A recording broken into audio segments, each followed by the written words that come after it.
Connor is our latest protagonist in the Assassin's Creed franchise, at least in the past portion of the game. He is of mixed ethnicity. He has a mother that is of Kanien'kehá:ka origin and a father that is of European descent.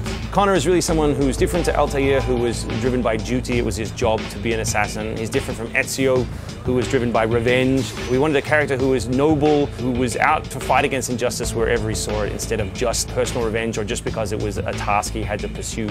Connor's got this very strong ideology, and he believes, much as the assassins do, is that all people should be free to sort of forge their own path through life. He is opposed to those that oppress, that terrorize, that would seek to impose their view of the world on others. And so that could be anything from, colonials to potentially other people that he lives with. He is at least initially intrigued by the message of the American Revolution, although he certainly never declares himself a patriot or joins the Patriot Army or anything like that. He just happens to see people that are fighting for what he believes to be the same core values that he holds. We wanted it to be muddy. We wanted him to be often confused about whether what he was doing was the right thing. We wanted the world to get in the way, but really for events not to play out the way he expected. He sees the world as being very black and white. There is a clearly defined good and evil out there, or so he at least initially believes. And so this is sort of the guy that you take control of and come into his life at a fairly early age and then follow him for several decades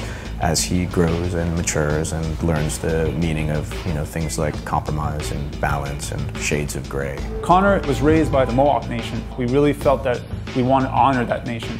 And for that, we want to have someone that came from Native origins as an actor. The performance for Connor needed to be calm, but at the same time, you had to feel that he could get really angry for things that he felt were just, and it had to be just in his voice. Simple seems a bit charitable. Cheer up, Connor. For tonight, we are all victors.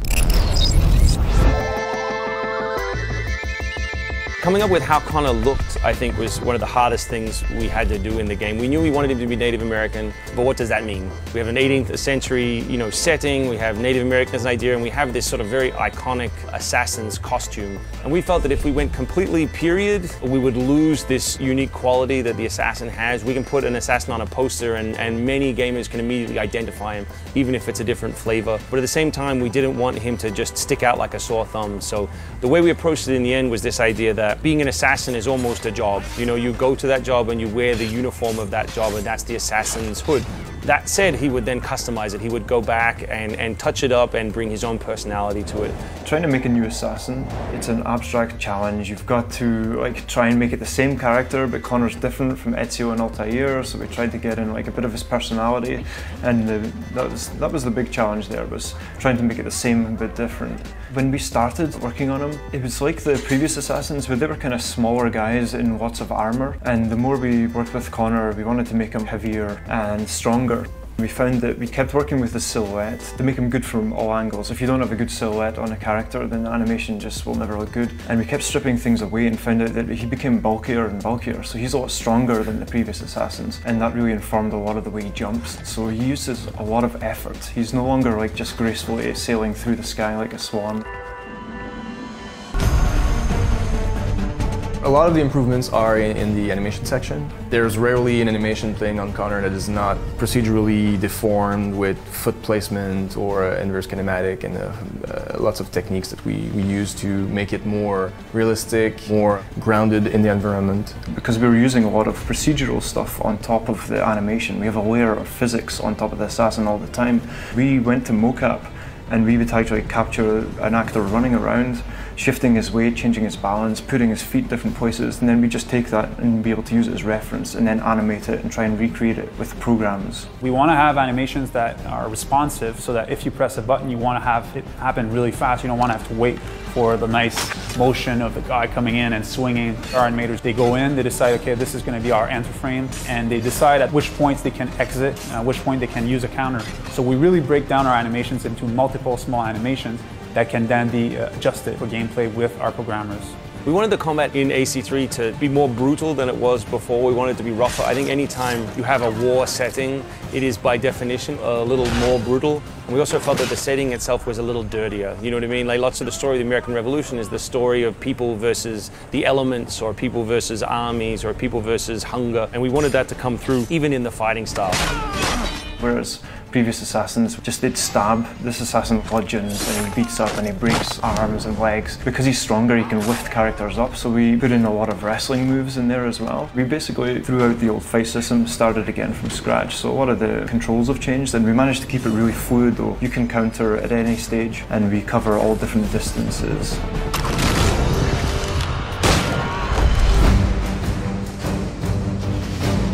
For us, we wanted to create more strategy, more options, more ways of challenging the player. So we settled on this scheme where instead of using the right trigger to counter, you would tap B.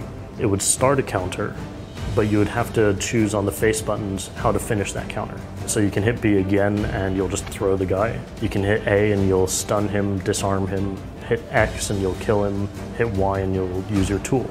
So with that, we can create enemies that'll resist any of those moves. We can challenge you to basically take a different approach on each enemy archetype that you come against. Connor himself is a dual-wielding specialist. He's always using two weapons at the same time. It allows for a beautiful animation. It also allows for more fluidity in the player response. We found that it was really nice to always have the knife. You can always have the knife and a sword, or a knife and a tomahawk, and a knife and the other hidden blade. It made us able to do a lot more fast moves, directional things. One thing that was cool though is facial expressions, and that really adds a lot. We bring in the camera close and you'll see Connor's effort, and you'll see the pain on the enemy's faces when he's taking them out.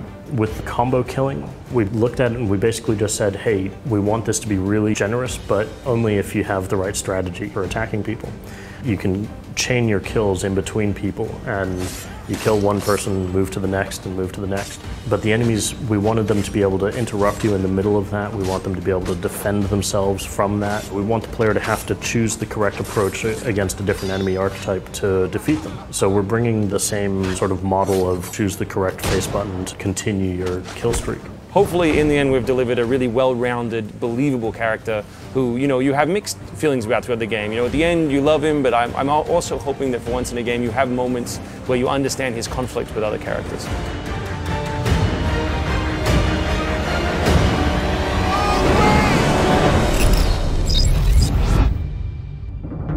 That decision to do the frontier affected absolutely everything. It's almost a 2K by 2K world. We spent a long time looking at rock climbing and different handholds that you have to use. We really wanted to show off and do a lot with the animals, not just about navigation and reactions. To execute the tree running was one of our biggest challenges. That effort alone took so many people, so much time to get right. We didn't want it to look like Tarzan. We wanted the forest to look real.